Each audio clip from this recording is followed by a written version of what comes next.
इमरान खान का साइफर बयान, अगले ही दिन अमेरिका का क्या रद्द-ए-अमल था? पाकिस्तानी मिशन का खुफिया मवासलाती तरीका दांव पर लग गया था।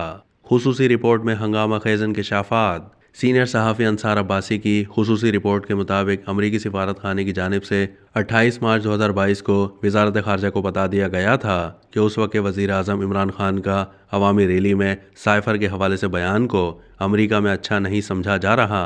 अमरीका का यह रद्द-ए-अमल इमरान खान के बयान के फ़ौरन बाद यानी अगले ही दिन सामने आ चुका था। ज़राए का कहना है कि अमरीकी नाज़िमुल उमूर ने साइफर पर इमरान खान के बयान के अगले ही दिन वजारत खारजा के एक सीनियर अहदेदार को भेजे गए व्हाट्सएप मैसेज में ये दरख्वास्त भी की कि वज़ीर खारजा और सेक्रेटरी खारजा वो दस्तावेज़ हमारे साथ शेयर करें जो लहराते हुए पाकिस्तानी सियासत में अमरीकी मुदाखलत के मुतालिक बात कही गई। फ़ौरन ऑफिस को बताया गया कि वज़ीर आज़म इमरान खान का 27 मार्च 2022 को इस्लामाबाद में अवामी रैली में दिए गए बयान को अमरीकी दारुल हुकूमत में अच्छा नहीं समझा जा रहा।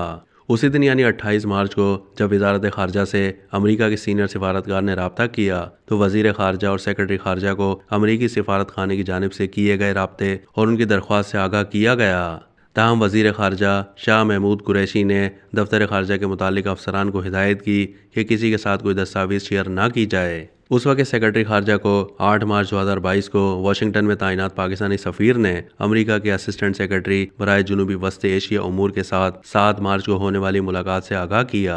सफ़ीर ने सेक्रेटरी खारजा को मामले की हसासियत से आगाह किया और कहा कि उन्होंने साइफर टेलीग्राम की सूरत में एक दस्तावेज़ वजारत को भिजवाई है। उसी दिन सेक्रेटरी खारजा ने साइफर टेलीग्राम की नकूल तमाम मुतालिका हुकाम बशमूल उस वक्त के सेक्रेटरी बराए वज़ीर आज़म को भी अरसाल की। साइफर केस की तहकीकात के दौरान FIA के सामने रिकॉर्ड कराए गए अपने बयान में सेक्रेटरी खारजा ने कहा था कि 27 मार्च 2022 को इलेक्ट्रॉनिक मीडिया पर यह देखकर हैरान रह गया हूँ कि इमरान खान और शाह महमूद कुरैशी अवाम से खिताब कर रहे हैं और अपने सियासी और ज़ाती फ़ायदे के लिए मौसूल होने वाले ख़त का हवाला दे रहे हैं और यह तक ख्याल नहीं किया गया कि रियासत का पूरा साइफर सिक्योरिटी सिस्टम और बैरून मुल्क पाकिस्तानी मिशन का खुफिया मवासलाती तरीका दाव पर लग गया है। मजीद ये कि इमरान खान ने साइफर टेलीग्राम को अवाम में लहराया और अपने खिताब में साइफर टेलीग्राम के हुकूक को बढ़ा चढ़ा कर पेश किया जिसका नतीजा बाद में बैरूनी रियासतों को फ़ायदा पहुँचा।